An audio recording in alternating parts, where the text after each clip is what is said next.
तो सभी वानरों को लेकर के वो अयोध्या जी आए। राज तिलक हो गया राम जी का। उसके बाद में एक दिन जनकपुर से एक चिट्ठी आई, पत्र आया, और जनक जी महाराज ने राम जी को संदेशा भेजा कि आप 14 वर्ष के लिए वन में रहे, तो हमारी आपसे एक विनती है कि हमारी लाडली बिटिया जो जनक दुलारी है, जानकी है, वो भी हमसे 14 वर्ष के लिए विलग रही है। तो हमारी ऐसी प्रार्थना है कि आप अपने पूरे दल बल के साथ जनकपुरी आओ।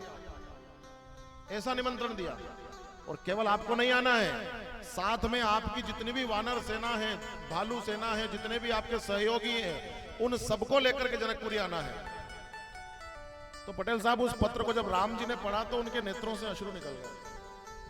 इतना भावपूर्ण जनक जी का जब उन्होंने वर्णन सुना तो राम जी को खुशी भी हुई और चिंता भी हुई। प्रसन्नता इस बात की हुई कि 14 वर्ष के बाद जब जनकपुरी जाएंगे तो वहां के लोग कितना प्रेम करेंगे। लेकिन चिंता क्या हुई कि मेरे साथ में वानरों की सेना, और वानरों का स्वभाव क्या होता है, इस डाली से उस डाली पर उछलना कूदना, डाली को तोड़ना, फूलों को तोड़ना, पत्तियों को तोड़ना। तो राम जी ने सोचा कि अगर ये वानर सेना जनकपुर चली गई तो जनकपुर का तो सत्यानाश कर देंगे ये सब लोग। वहां के बगीचे उजाड़ देंगे, वहां की फसलें उजाड़ देंगे, वहां की भूमि को तहस नहस कर देंगे। तो राम जी को बड़ी चिंता हुई। तो राम जी को चिंतित होते हुए देख करके जामवंत जी गए। ध्यान से सुनना, बड़ी आपको ये कथा सुनने कहीं नहीं मिलेगी। ये वाल्मीकि रामायण की कथा है।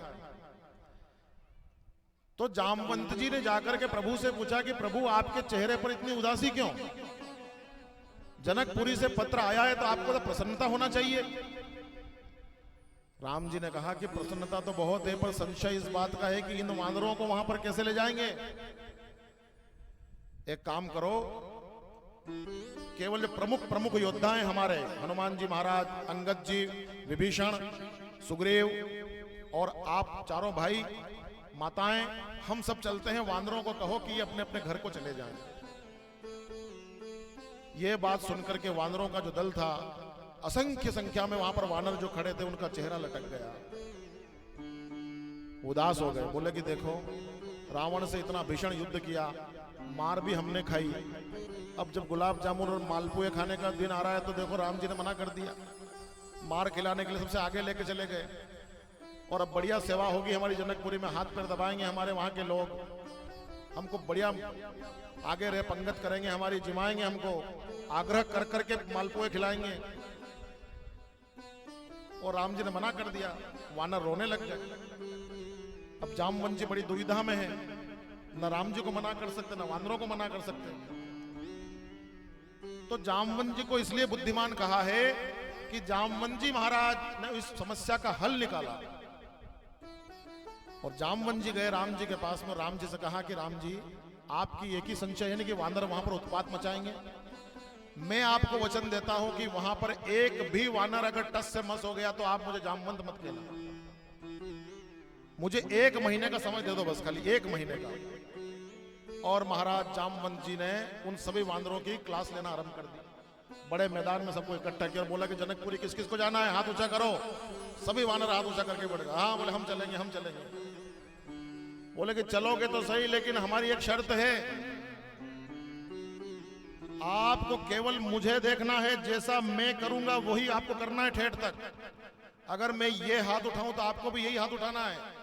अगर मैं ये वाला पैर उठाऊं तो यही वाला पैर आपको उठाना है।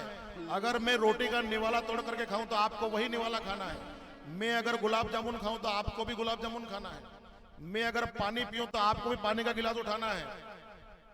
और महाराज वानरों की 1 महीने तक ट्रेनिंग चली, लेफ्ट राइट। वानर बढ़िया मिलिट्री के जवान हो गए। बिल्कुल एक साथ गर्दन सबकी मुड़ती। जामवंत जी का हाथ इधर मुड़ता तो वानरों के भी हाथ इधर मुड़ते।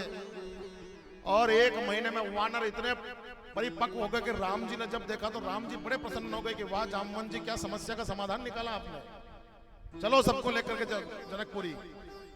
और महाराज पूरी अयोध्या की नगरी के जितने भी थे, सभी भालू, रीछ, वानर जो राम जी के साथ में थे, सब दल बल सहित पहुंच गए। कहां पर? जनकपुरी में।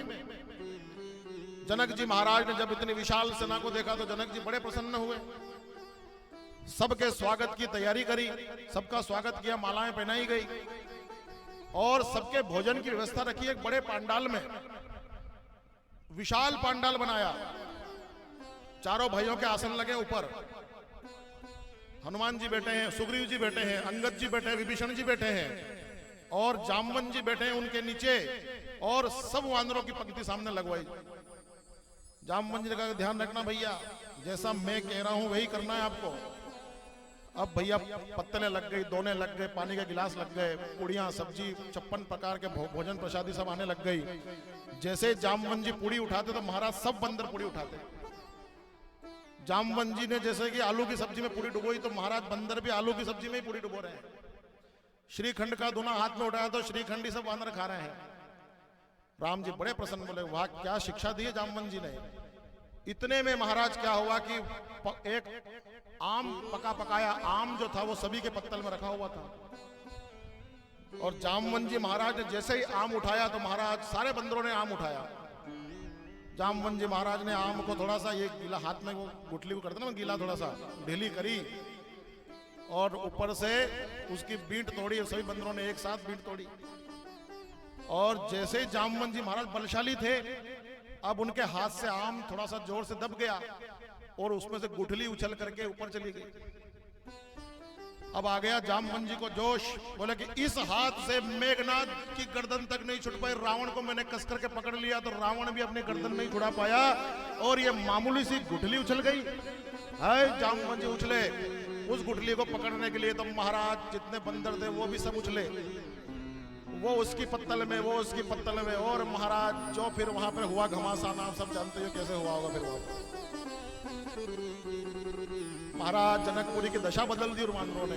जामवंत जी एक कोने में बैठ करके राम जी का मुंह देख रहे हैं, राम जी जामवंत जी को देख रहे हैं, बोले कि कहाँ तुमने तो इतनी पढ़ाई लिखाई करवाई थी, इनकी कहाँ गई।